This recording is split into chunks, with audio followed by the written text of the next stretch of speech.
নমস্কার বন্ধুরা, এর আগের ভিডিওতে পৃথিবীর দ্বিতীয় অধ্যায়, অষ্টম শ্রেণীর দ্বিতীয় অধ্যায়ে আমরা 30+ এসিকিউ নিয়ে আলোচনা করেছিলাম। আজকে আমরা আলোচনা করতে চলেছি এই অষ্টম শ্রেণীর দ্বিতীয় অধ্যায়ে 2 নম্বরের প্রশ্নই আমরা আলোচনা করতে চলেছি। 2 নম্বর প্রশ্ন। চলো বেশি কথা না বাড়িয়ে শুরু করা যাক। চলো 1 নম্বর প্রশ্ন কি বলছে দেখো। 1 নম্বর প্রশ্ন বলছে হিমালয় পর্বতমালা আল্পস পর্বতমালা সৃষ্টি হয়েছে কিভাবে? উত্তর কি হবে? বলছে ইউরোপীয় ও এখানে একটু টাইপের মিস্টেক আছে, ইউরেশীয় হয়ে গেছে, এটা হবে ইউরোপীয়।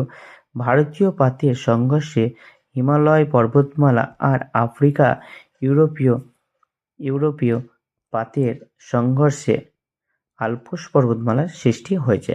2 নম্বর কি বলছে? বলছে ভূপৃষ্ঠের প্রভাব বিস্তারকারী পদ্ধতিকে কয় ভাগে ভাগ করা হয়েছে ও কি কি? উত্তর কি হবে? বলছে ভূপৃষ্ঠের প্রভাব বিস্তারকারী পদ্ধতিকে 2 ভাগে ভাগ করা যায়। একটা হলো ভূ অন্তস্থ শক্তি ও ভূ বহিস্থ শক্তি। 3 নম্বর প্রশ্ন কি বলছে দেখো। 3 নম্বর প্রশ্ন বলছে যে লাভা কাকে বলা হয়? উত্তর কি হবে? বলছে ভূ অভ্যন্তরে গলিত সাম্প্র পদার্থ ম্যাগমা, আর ম্যাগমা ভূপৃষ্ঠের বাইরে নির্গত হলেই তাকে লাভা বলা হয়। 4 নম্বর প্রশ্ন কি বলছে? 4 নম্বর প্রশ্ন বলছে যে ভূমিকম্প কাকে বলে? এগুলো খুব খুব ইম্পর্টেন্ট প্রশ্ন। চলো উত্তর কি বলছে দেখো। উত্তর বলছে যে প্রতি মুহূর্তে পৃথিবীর কোথাও না কোথাও ভূমিকম্প হচ্ছে। পৃথিবীর স্থিতিস্থাপক অভ্যন্তরে কোনো কিছু সজ্জিত থাকে, ফলে ভূত্বক কেঁপে ওঠে, তাকেই ভূমিকম্প বলে। 5 নম্বর প্রশ্ন কি বলছে? বলছে ভূকম্পন তরঙ্গ কাকে বলে? ভূকম্পন তরঙ্গ কাকে বলে? উত্তর কি?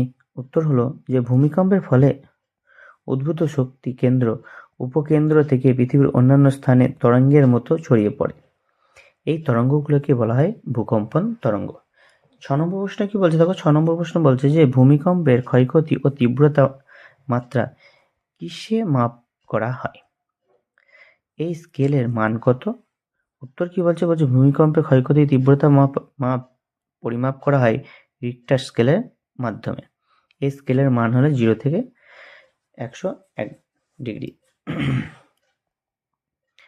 7 নম্বর প্রশ্ন কি বলছে? বলছে পৃথিবীর 20% ভূমিকম্প কোথায় ঘটে? উত্তর কি হবে? মেক্সিকো থেকে শুরু করে আটলান্টিক মহাসাগর, ভূমধ্য মহাসাগর, আল্পস, হিমালয় হয়ে বিস্তৃত মধ্য পৃথিবীর পার্বত্য বলয় এ পৃথিবীর 20% ভূমিকম্প ঘটে। 8 নম্বর প্রশ্ন কি বলছে দেখো। বলছে অগ্ন্যুদ্গম কি? এটি ভূগঠনিক প্রক্রিয়া কেন? উত্তর হলো হ্যাঁ, অগ্ন্যুদ্গম একটি ভূগঠনিক প্রক্রিয়া, কারণ অগ্ন্যুৎপাতের ফলে বেশ কিছু ভূমিরূপের সৃষ্টি হয়।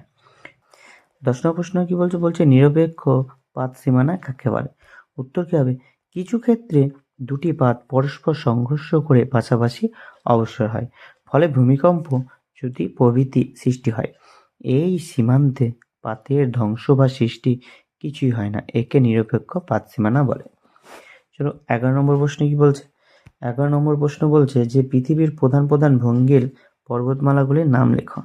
উত্তর কি হবে? পৃথিবীর অধিকাংশ ভঙ্গের পর্বত মহাদেশীয় পাতের সংঘর্ষের ফলে সৃষ্টি হয়েছে।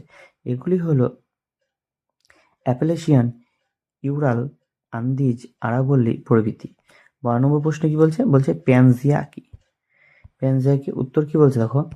উত্তর বলছে যে 30 কোটি বছর আগে পৃথিবীর সমস্ত স্থলভাগ একটি বিশাল ভূখণ্ড রূপে অবস্থান করত। এই বিশাল ভূখণ্ডকে প্যানজিয়া বলে। 13 নম্বর প্রশ্ন কি বলছে? বলছে প্রশান্ত মহাসাগর অগ্নিবলয় ভূকম্পনপ্রবণ কেন? উত্তর কি বলছে দেখো। বলছে পৃথিবীর অধিকাংশ জীবন্ত আগ্নেয়গিরি প্রশান্ত মহাসাগরকে ঘিরে রেখেছে, তাই এই অংশেই পৃথিবীর প্রায় 70% ভূমিকম্প হয়। 14 নম্বর প্রশ্ন কি বলছে? বলছে প্যানথালাসা কি? এই প্রশ্নগুলো খুব ইম্পর্টেন্ট প্রশ্ন, অবশ্যই তোমরা খাতায় নোট করে নিতে পারো এবং ভালো করে দেখে নাও। 14 নম্বর প্রশ্ন কি বলছে? বলছে প্যানথালাসা কি? উত্তর কি?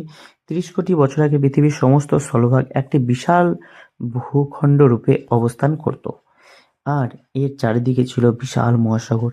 এই সমগ্র জলভাগকে প্যানথালাসা বলা হয়। 15 নম্বর প্রশ্ন কি বলছে? এবং দু নম্বর মানের এটাই লাস্ট প্রশ্ন কি বলছে, ভূমিকম্প বলয়ের প্রধান আগ্নেয়গিরিগুলোর নাম হলো, উত্তর কি বলছে, ভূমিকম্প বলয়ের প্রধান আগ্নেয়গিরিগুলো হলো ফুজিয়ামা, পিনাটুবো এবং ক্লাকাতোয়া, সেন্ট হোলসন এবং পোপোক্যাটিপেটল, কোটোপ্যাক্সি প্রভৃতি। তো দু নম্বরে আজকে যে আমরা 15টা প্রশ্ন তোমাদের সামনে আলোচনা করলাম, অবশ্যই এগুলো একটু ভালো করে দেখে নেবে এবং পরবর্তী 3 নম্বরের প্রশ্ন আমরা পরবর্তী ভিডিওতে আলোচনা করে দেব, কারণ একত্রে করতে লাগলে ভিডিও অনেক লম্বা হয়ে যাবে। তাই দেখা হচ্ছে পরবর্তী ভিডিওতে।